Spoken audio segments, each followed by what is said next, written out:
मेहमानों, कदरदानों, आइए आइए, इस मकर संक्रांति अपनी पतंग सबसे ऊंची लहराइए। सुबह से शाम हो गई माँ, कोई हमारी दुकान आता ही नहीं। सब बिल्लू उनकी दुकान में ही जा रहे हैं। पहले तो ऐसा नहीं था ना। लोग हमारे पास नहीं आ रहे, पर हम उनके पास जाएंगे बेटा। पतंगों को इकट्ठा कर सबके घरों में जा जाकर हम पतंग बेचेंगे। रिमझिम और रूपा पतंग लेकर बेचने निकल पड़ती है।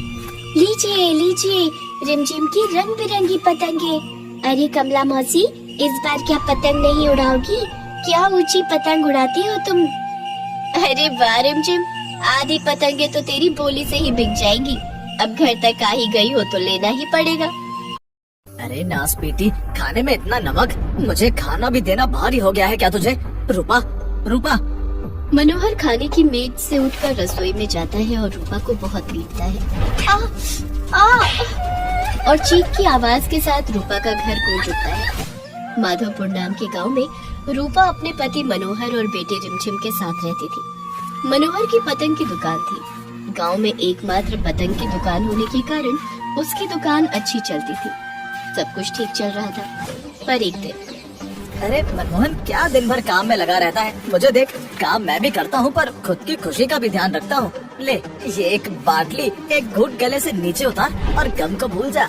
उस दिन और आज का दिन बिल्लू पतंग वाले के पिलाए एक घूंट का नशा मनोहर को ऐसा चढ़ा कि वो नशे में ही डूबा रहने लगा और दुकान बंद कर बस नशा करता और सारा गुस्सा अपनी पत्नी पर निकालता।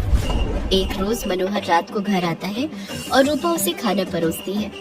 इतने ठंड में ऐसा खाना, इतना ठंडा, और बस चावल और दाल। इतनी भूख नहीं होती तो पहले रूपा की खबर लेता, फिर कुछ करता।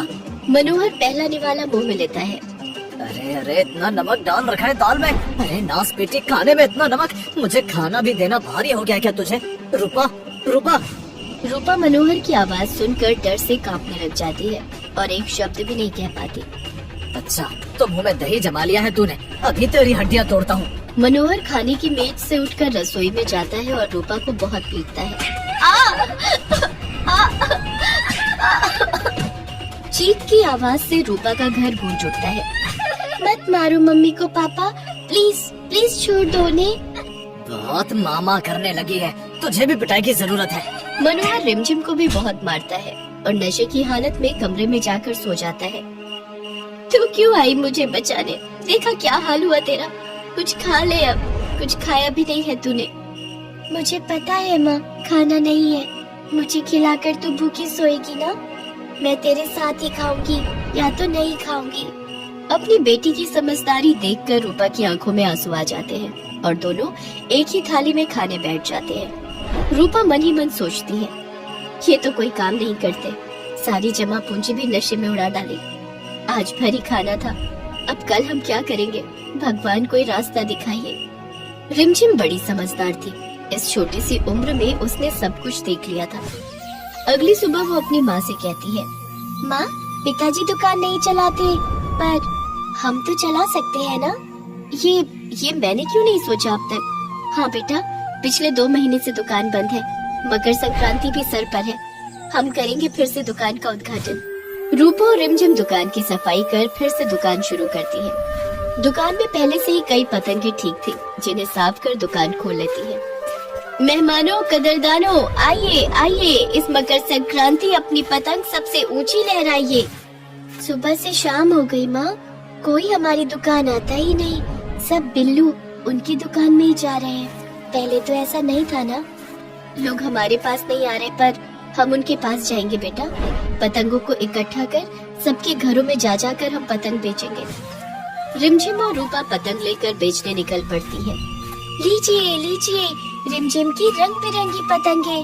अरे कमला मौसी, इस बार क्या पतंग नहीं उड़ाओगी? क्या ऊंची पतंग उड़ाती हो तुम। अरे वाह रिमझिम, आधी पतंगे तो तेरी बोली से ही बिक जाएंगी। अब घर तक आ ही गई हो तो लेना ही पड़ेगा। इस ठंड में बाहर जाने का मन भी नहीं करता। रात होते होते दोनों अपने हिस्से की पतंगों को बेचकर घर लौट आती हैं। राशन खरीद कर घर लौट आती है। आज पेट भर कर खाएगी मेरी बेटी।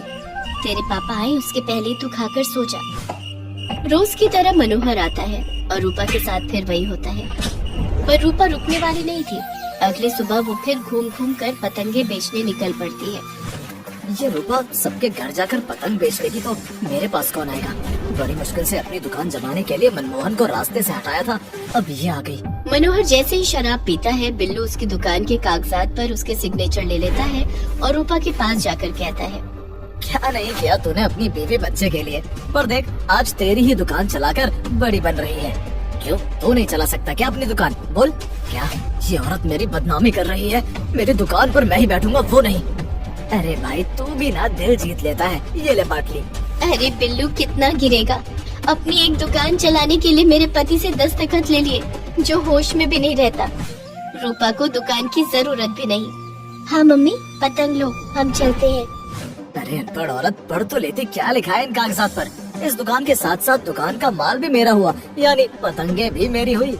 बिल्लू धोखे से दुकान और उसके अंदर का सामान हड़प लेता है और उसे लगता है अब उसका कोई कंपटीशन नहीं रह गया और वो खुशी खुशी अपनी पतंगे बेचने में लग जाता है। पर रिमझिम और रूपा यहाँ रुकने वाली नहीं थी। अब क्या करे मम्मी? जा झाड़ू ला और ये ले कुछ पैसे, रंग बिरंगी कागज लेकर आ, हम घर पर पतंग बनाएंगे और बेचेंगे। रिमझिम अलग अलग रंगों के पेपर्स लाती है, फिर दोनों माँ बेटी मिलकर ऐसे ऐसे खूबसूरत अलग अलग डिजाइन की पतंगे बनाती है जो पहले कभी किसी ने देखी ही नहीं थी, और निकल पड़ती है उन्हें बेचने। शेर के प्रिंट का पतंग या भालू के रंग का पतंग, हिरण सा दिखने वाला पतंग या चील सा उड़ने वाला पतंग है, तरह तरह के पतंग है। यहाँ आइए आइए आइए, लूटो लूटो लूटो। रिमझिम मुझे चाहिए पतंग। पापा मुझे भी यही पतंग चाहिए। दोनों को पतंगे दे दे रिमझिम, और मुझे भी कुछ दिखा। मानना पड़ेगा तेरी मेहनत को, क्या पतंगे हैं। वैसे यहाँ आसपास में एक मेला लगा है, सभी गांव के लोग वहाँ अपने सबसे अलग अलग पतंगों को लेकर पहुँचे। तू भी जा, जो जीता उसे 1 लाख रुपए का इनाम है। सुना माँ, हम भी वहाँ जाएंगे बेटी, अब लगता है अपनी मेहनत रंग लाएगी। दोनों माँ बेटी मिलकर रात भर एक बहुत ही बड़ी पतंग बनाते हैं और उसे लेकर मेले में जाते हैं। पतंग ऐसी कि लगे आधा आसमान ही ढक लेगी। सभी लोगों के बीच रिमझिम और रूपा की पतंग अलग ही दिख रही थी। ऐसा पहली बार हुआ है कि ऐसी पतंग यहाँ है जिसके होने के बाद कोई और पतंग को मैं क्या देखूं, इसीलिए इस कंपटीशन का विजेता मैं रूपा और रिमझिम को बनाता हूँ और 1 लाख रुपए का इनाम इन्हें सौंपता हूँ। रूपा और रिमझिम इस कंपटीशन के बाद और मशहूर हो जाती है।